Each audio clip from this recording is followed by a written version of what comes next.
ఇంతవరకు పనస తొనలు కొనుక్కొని తింటమే కానీ పనసకాయ నుండి పనస తొనలు తినేయటం నేను ఎప్పుడూ చేయలేదు. మా బంధువులు ఇలాగ వాళ్ళ ఇంట్లో కాస్తే పనసకాయ ఇచ్చారు. నాకు గార్డెనింగ్ అంటే చాలా ఇష్టము. పూలు పళ్ళు ఇంట్లో కాయటం, అవి కోసుకోవటం, పంచిపెట్టడం ఇటువంటివి చాలా ఇష్టం. కొబ్బరికాయ నుంచి పీచు తీయటం కూడా నాకు వచ్చు.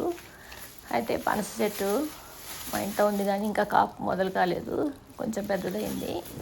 అయితే ఈ కాయ కోయటంతో నాకు అనుభవం వస్తుందని నేను భావించాను.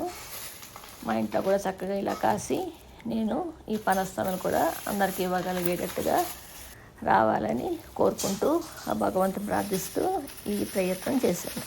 ఇది చాలా కష్టం అనుకున్నా కానీ చాలా సులువుగానే ఈ కాయ కొయ్యగలిగాను నేను.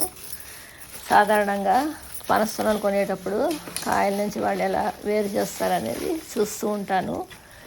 ఆ విధంగా ప్రయత్నిద్దామని చెప్పేసి దీనికి గాను 3 చాకులు ప్రిపేర్ చేసి పెట్టుకున్నాను, ఏదో అవసరం వస్తుందోనని. ఈ చాకుల్లో ఈ పొడుగాటి చాకు బాగా కొత్తగా ఉంది. ఇదైతే కరెక్ట్ అయిందని నాకు అనిపించింది. సరే ఇది ఉపయోగించుకున్నాను. ముందుగా చేతికి గ్లౌజెస్ తొడుక్కుని ఆ గ్లౌజ్ మీద నూనె రాసుకుని వంట నూనె రాశాను. అదేవిధంగా ఈ చాకు కూడా నూనె రాసి ఇది కట్ చేయడం స్టార్ట్ చేశాను. ఫస్ట్ చుట్టూతా హాఫ్, పైన హాఫ్ కింద హాఫ్ ఒక ఘాటు పెట్టాను. తర్వాత ఒక ఘాటు నుంచి ఓపెన్ చేస్తే మొత్తానికి 2 చెక్కలుగా అది విడపడింది. సరే చివరి నుండి తొనలు తీయటానికి ప్రయత్నం చేశాను. ముందుగా ఈ తొనల చుట్టూతా ఇలా దారాల్లాగా దాని చుట్టూతా ప్రొటెక్టివ్గా ఉంది. ఆ దారాల నుంచి వేరు చేసేసి నేను తొన తీయడానికి ప్రయత్నించాను. ఇక మిగతా తొనలు తీయటానికి నేను గమనించింది, సాధారణంగా బయట అమ్మేవాళ్ళు చేసేది ఏంటంటే మధ్యలో కాడలాగా ఉన్న భాగాన్ని తీస్తారు ముందుగా. అదేవిధంగా నేను అదే పని చేసి కాడలాంటి భాగాన్ని తీసేసినప్పుడు చాలా సులువుగా ఈ తొనలు తీయటానికి వచ్చేసింది.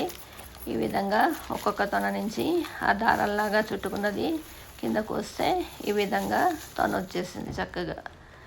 ఆ విధంగా నేను తొనలు తీయటం ఎలా చేయాలనేది నేర్చుకున్నాను. బాగా ఈజీగానే వచ్చేసింది చక్కగా. ఈ పనస తొనలు చాలా ఇష్టమైనవి నాకు.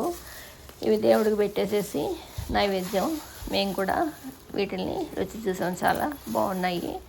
ఈ పనస తొనలే కాక పనస గింజలు కూడా చాలా బాగుంటాయి. ఉడకపెట్టుకుని తిన్నా, దాంతో పులుసు చేసుకున్నా, కూర చేసుకున్నా కూడా చాలా బాగుంటుంది.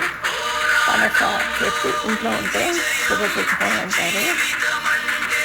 ఆ విధంగా ఈ పనసకాయని అయితే నేను సక్సెస్ఫుల్గా కంప్లీట్ చేశాను. వీడియో నచ్చితే మీరు లైక్